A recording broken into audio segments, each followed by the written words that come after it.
அண்ணா அரசியலில் வெற்றி பெற்று முதலமைச்சராக பொறுப்பேற்பதற்கு முன்னதாக தந்தை பெரியாரிடம் ஆசி பெற்று இந்த ஆட்சியை உங்களுக்கு சமர்ப்பிக்கிறோம் என்று தந்தை பெரியார் அண்ணாவுக்கு எதிராகத்தான் அந்த பிரச்சாரத்தை மேற்கொண்டார் 1967ஆம் ஆண்டு.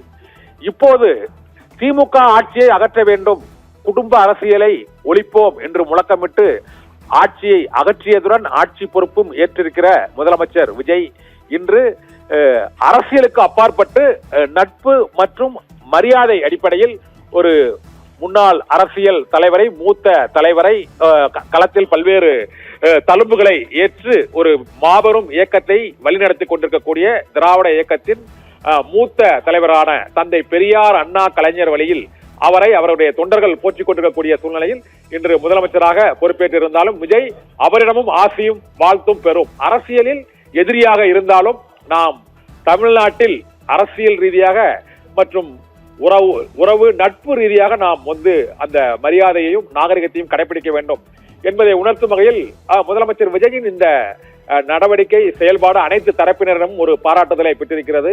இந்த தேர்தலை பொறுத்தவரை திமுக ஆட்சி அகற்றப்பட்டதற்கு வருத்தப்பட்டதை விட முதலமைச்சராக இருந்த ஸ்டாலின் தோற்கடிக்கப்பட்டதே பெரும்பாலான மக்களிடமும் மிகப்பெரிய ஒரு வருத்தத்தையும் வேதனையையும் ஏற்படுத்தியது.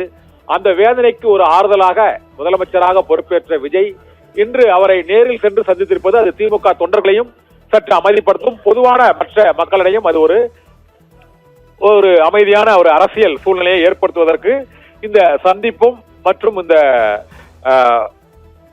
உரையாடலும் வாழ்த்தும் ஒரு முன்னுதாரணமான நடவடிக்கையாக பார்க்கப்படுகிறது. இது வட மாநில அரசியலில் இது போன்று அரசியலில் எதிரும் புதிருமாக இருந்தாலும் மற்றபடி நட்பு அடிப்படையில் மற்றும் வெளியில் அவர்கள் அந்த நட்பு ரீதியான அந்த நாகரிகத்தை பின்பற்றுவார்கள். அது தமிழக அரசியலிலும் இப்போது விஜய் காலத்தில் திரும்புகிறது என்றுதான் கூற வேண்டும்.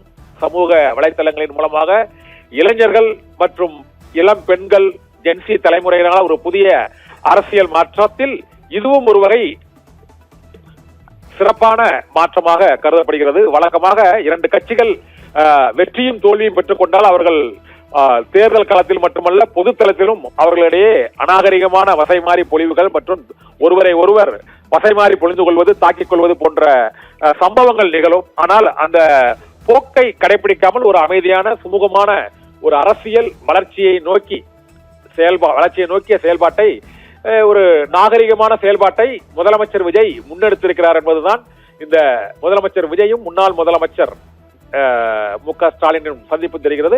இப்பொழுது அந்த சந்திப்பு நிறைவடைந்து அவரை உதயநிதி உள்ளிட்டோர் வழியனுப்பிக்கக்கூடிய அந்த காட்சியை தான் இப்போது பார்த்துக் கொண்டிருக்கிறோம்.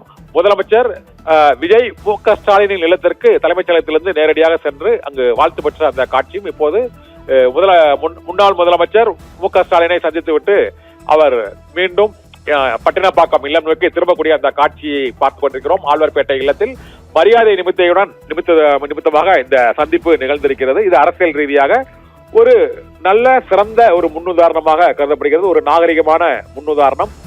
இந்த தேர்தலில் திமுக தோல்வி அடைந்த போதிலும் அதில் திமுக தலைவரும் அப்போது முதலமைச்சராகவும் இருந்த மு.க. ஸ்டாலினின் தோல்வி மிகுந்த ஒரு வேதனையும் சோதனையும் ஏற்படுத்திய சூழ்நிலையில் இப்போது அந்த வேதனையை மறக்கடிக்கக்கூடிய வகையில் அவர்களை நேரடியாக சந்தித்து அவர் வாழ்த்தும் அந்த இருவரும் மரியாதை நிமித்தமாக பேசிக்கொண்ட காட்சியும் தமிழகத்தில் அடுத்து வரும் ஆண்டுகளில் ஒரு ஆரோக்கியமான அரசியல் போட்டி இருப்பதற்கு இது ஒரு முதல் படிக்கட்டாக இந்த நிகழ்ச்சி ஆழ்வார்பேட்டையில் உள்ள திமுக தலைவர் மு.க. ஸ்டாலின் படிக்கட்டில் இருந்து ஒரு அரசியல் நாகரிக படிக்கட்டின் பயணம் சட்டப்பேரவை வரை தொடரும் என எதிர்பார்க்கலாம்.